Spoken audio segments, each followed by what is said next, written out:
Welcome, and thank you for joining for another whiskey review. Today, we're going to take a look at the Four-Gate Majestic Wood Series Mizunara.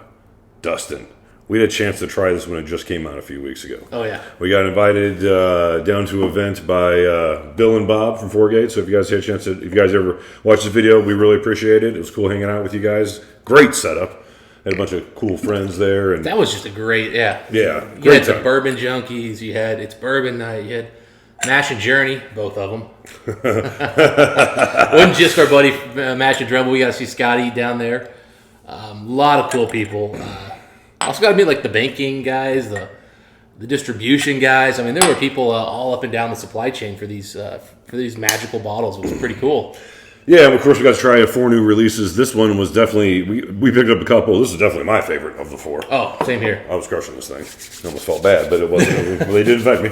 Hey, they had more bottles. They cracked them. Yep, you get what you get. But you know what? It was really interesting talking to all those guys just to kind of like check out, you know what was important to them, just hear the kind of the talk and the lingo. And I had no idea how big of a deal wood, futures, and forests were.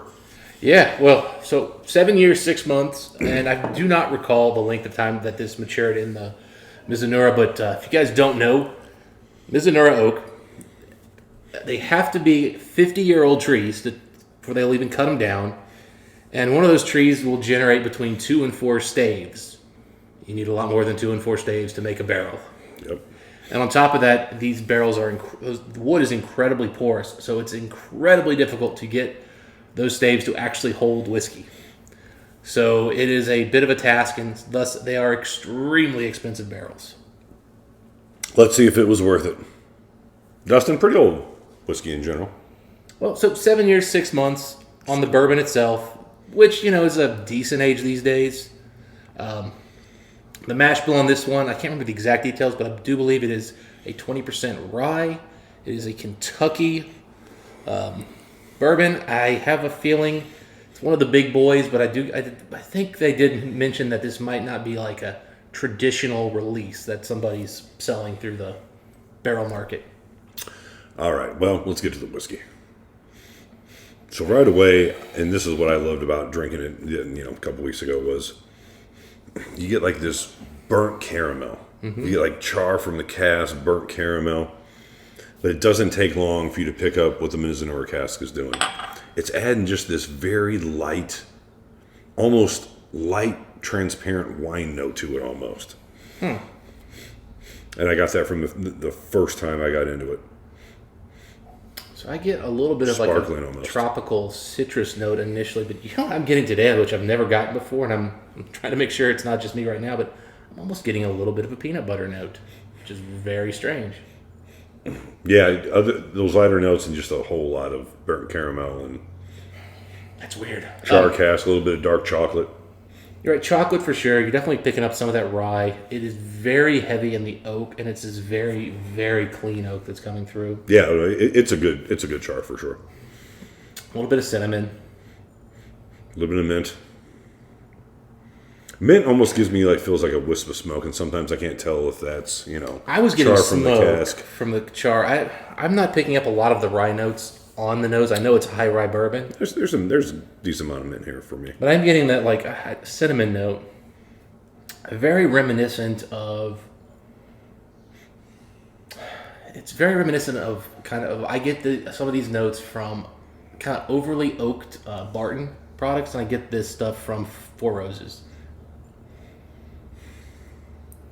I am also getting that nuttiness is reminding me a little bit more of like a Heaven Hill profile. So if anybody's had a lot of Heaven Hill, I'm definitely picking up kind of a nuttiness. I know I don't think there is Heaven Hill in here, mind you, but I am getting a nuttiness that does give me a little reminiscence of that. It's too peanut buttery to be Knob Creek or Bean. Buddy, I tell you what, to me it's just oak chips and caramel. Burnt caramel, oak chips, a little bit of vanilla there, a little bit of wisp of mint in the smoke, a little bit of fair on the end. I'm getting lots of nice floral notes, and they're lending way to like some nice citrus sweetness that I don't get in bourbon very often. Caramel, oak chips, 100%. little bit of cinnamon, a hint of like a red fruit comes in there too. Yeah, I'm just getting this overarching like floral note it just keeps making me think tropical, which is, I don't think I've ever said the words tropical on a bourbon before, Mike. When you said that, there was something on the nose, sort of flower petal, like to some degree, you're right. Because it has some of those, what you would normally think of a harsher note, like, wood char, burnt chips. It's still easy to find some of the other notes in this whiskey. It doesn't overpower the experience. Even though it might be the most dominant thing in the nose, it still leads way. The oak is the big boy here. I mean, it really is doing a number, and that's impressive because this is a bold bourbon.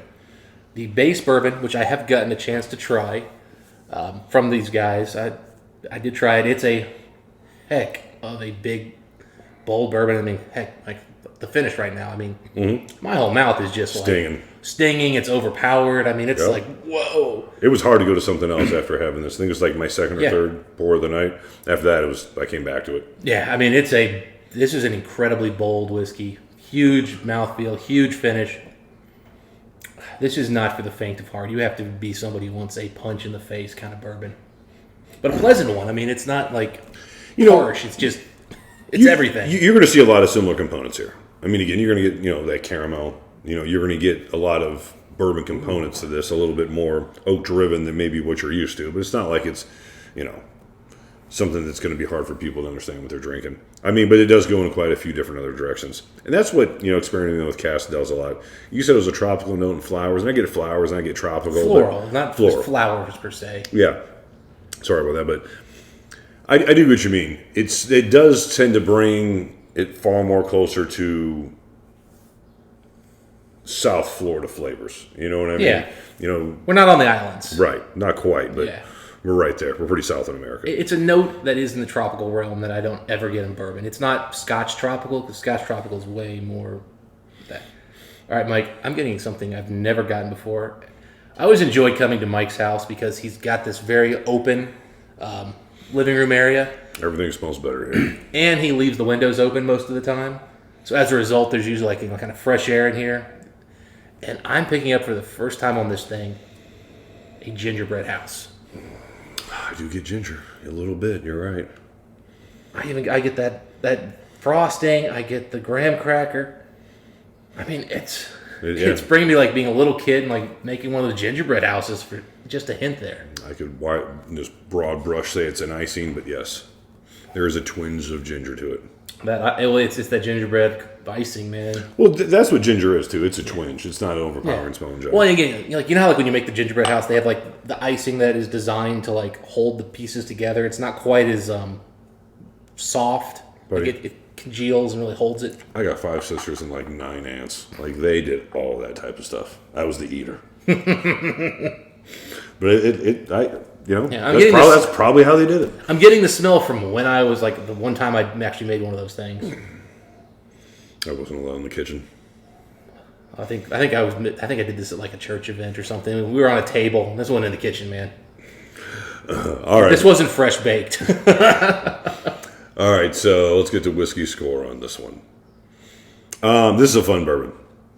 Is it a bourbon? Mm-hmm. It's fun whiskey in general.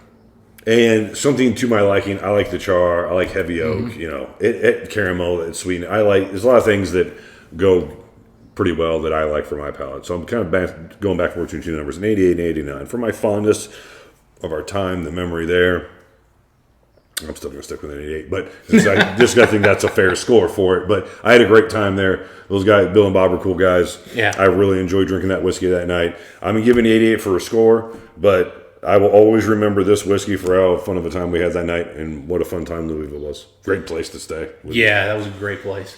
Man, remember we ate at that crazy good Cuban restaurant? That was incredible.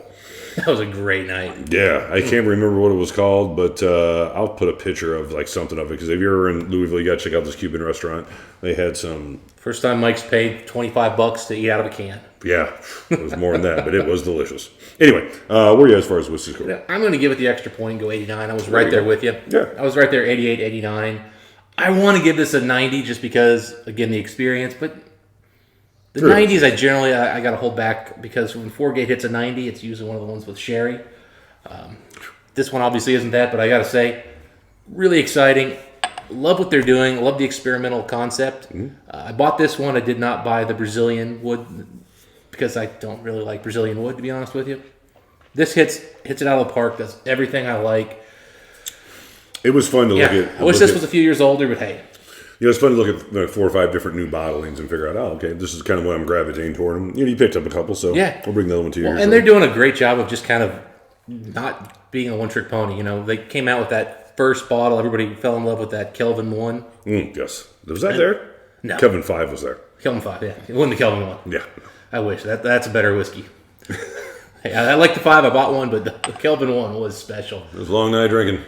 Yeah. But I like what they're doing, Mike. I like where they're going, and I like the fact that they're branching out and trying different things. Agreed. So, cheers. Yeah, good guys, and I wish them all the best. Anyway, those are our thoughts on this particular whiskey. If you guys had a chance to try this one, even though it just came out, let us know what you guys think. Dustin, until next time, what do we wish the folks? Happy Majestic drinking. We'll see you then. Welcome, and thank you for joining for another whiskey review. Today, we're going to take start over.